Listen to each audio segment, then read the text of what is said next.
The Orlando Magic just robbed the NBA. The NBA draft grades are in from Yahoo, ESPN, The Ringer, everywhere that you can think of, and they're giving the Magic some very favorable grades. We're going to get into exactly what people are saying. Who exactly is Jace Richardson and Noah Penda? What is their player outlook? Potentially, how much time will we see them on the court next season in the NBA, not just the G League, and just really try to dive deeper into the two selections that the Orlando Magic made in this past year's NBA draft. But first, guys, welcome into Magic Digest. I'm your host, Patrick Previty. This is your one-stop shop for Orlando Magic basketball content here on YouTube. Make sure that you're subscribed to the channel. We're trying to get to 2,000, hopefully, before the season starts, so by the end of the summer, and it is the easiest and best way to support us here at Magic Digest. Obviously, with the very first pick in the first round for the Orlando Magic, not number one overall, but with their pick that they had in the mid-20s, the Orlando Magic selected Jace Richardson. A little bit on the smaller side. Let's take a look at what his NBA draft analysis is and exactly what is his outlook. Look, you guys can read some of this, but we mentioned it in the previous video that he is a player that can score, who in his final 15 appearances last year averaged 16.1 points per game, 4.6 rebounds, 1.7 assists, really came on towards the later part of the year. Wasn't exactly projected as a one-and-done type of player, but he ended the year strong, and parts of his game really do translate to the NBA level. Obviously, concerns with his size, and is the rest of his game developed enough to be able to handle the fact that he's only 6 feet and half an inch,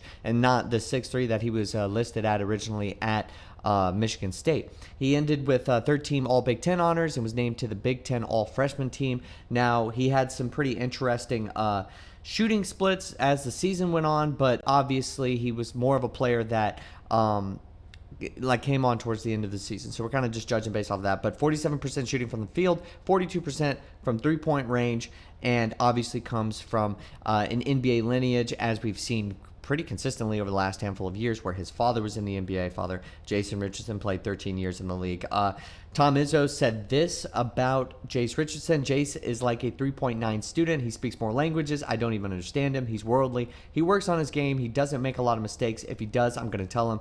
But if I tell him once, he'll probably or it probably hits home. So obviously that's really good. Now, some of the other projections coming for Jace Richardson: Steph Curry, I'm seeing. I don't know if the shot is that good. And then he's also talking about Clippers James Harden. I've seen Jared McCain, which I actually think is a pretty good comp. But these guys, 6'2", 6'5", 6'3". New York's Cameron Payne is another guard that I have seen being, kind of compared to Jace Richardson, or vice versa, if you will. So obviously there's some stretches that might be too much to compare to, but I think it's very interesting. When I covered him last video, I saw a lot of comments kind of writing him off a little bit because of his size. Obviously, that is a concern. You don't just want him to be that Cole Anthony replacement, but if for the first couple of years he is that kind of guy who comes off the bench, can average 8 points per game. I think Cole Anthony was just under 10 points last season. That's a plus. That's a positive. This is a rotational point guard for this team who could be a spark. He's not a traditional point guard, but there is some upside here. There is a player here that was very talented, and if he came on at the very end of the season, there's no reason that he can't take that momentum and have a good summer league. I don't, the size is a concern, especially defensively, but that's not going to be why he doesn't pan out in the league. It's going to be the fact that the rest of his game isn't developed enough. If there was any point in the NBA where you can survive as a 6-foot flat point guard who's still working on his offensive game, it would be now. And the Orlando Magic are a team that is looking for offense, and Jace Richardson can provide. So let's move to the second round. Obviously, Noah Penda was the second pick for this Orlando Magic team. They moved up to go get him.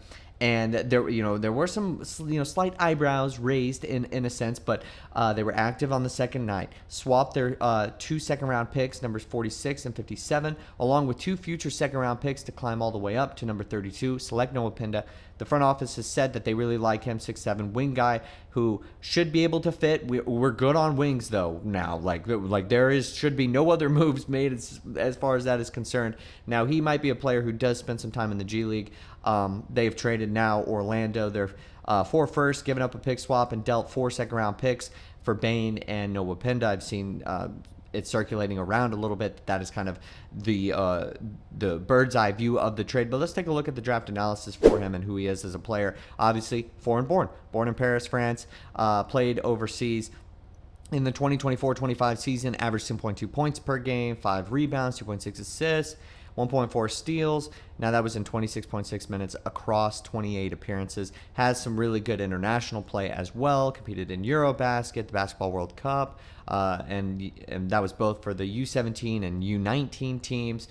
So he's got some really good experience under his belt, and he's definitely a player that I think has that upside. He's got the size and the strength and the length to play at either forward spots. He's comfortable posting up and creating his own shot, creating open looks for teammates. I think he's got an underrated playmaking ability. Now, from the little bit of film that I watched, I think that is what I've seen. But obviously, if you're more familiar with either of these guys, I've done a fair amount of research on Jace Richardson at this point because I made a video prior to us drafting him. But familiar more so on either of these guys, drop it in the comments. What do you think? I mean, if you don't think they're going to pan out, then that's fine. Let me know. But obviously, defensively, he's able to recover quickly and block shots at the rim. I think he'll be a good quality defender. We've kind of seen a little bit of these defensive guys are getting phased out here, or these guys who weren't the 3-and-D type of players that we hope for and get replaced by more offensive-oriented players.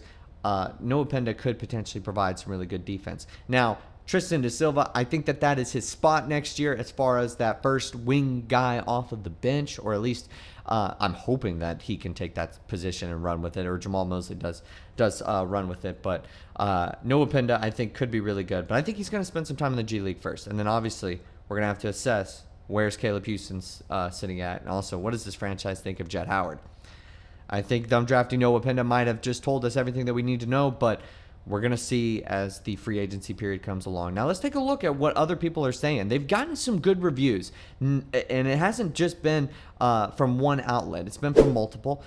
This is ESPN. They gave him a B-plus grade. There's fun symmetry in Richardson going to one of his father, Jason Richardson's 4 NBA teams, and I also like the value. Richardson was projected in the lottery before measuring in at a little over 6 feet. In the NBA draft combine. Such dramatic shifts always confused me. Richardson still produced at Michigan State. Orlando doesn't need Richardson to contribute now, but he can grow into a rotation player when the Magic are feeling the effect of giving up 4 first-rounders to acquire Bane. Orlando then paid a heavy price, $46.57, and he goes on to just talk about Penda's shooting is a work in progress. He had under 70% of his free throws last season, but there's something there. And obviously, they gave up a lot. I think I agree completely, and also I believe Jace Richardson had some questions about his knee. You see a guy drop that much, there's something there. If you're drafted in the mid-20s for a guy who could have been, mid-first round to like very end of the lottery. I mean, you didn't really see much of very end of the lottery with him, but like it could have been around there. One of the guards that could have went in front of some of the guys that we saw go before him. There's some optimism around there. I'm not gonna write off a guy right now, especially. But this was written by The Ringer. I thought that this was a funny one. I wanted to kind of bring this. Is on the other side. Loser, the height filter in Orlando. Might this be the end of an era for the Magic? After years and years drafting tall athletes with arms that go down to their shins, the franchise has seemingly reached an epiphany this offseason. Maybe the biggest inefficiency within the Magic's own philosophy is the fact that they've prioritized prospects capable of blocking out the sun over players with skills that fill their needs, moving towards that shooting shift. We know that this team shot horribly last season, one of the all-time, over the last 10 years, worst shooting teams that we've seen in the NBA. There's something to this. The fact that they're kind of going into or leaning into more shooting. I like it, but I thought that was funny. C+. Now, this was a specific for Noah Penda.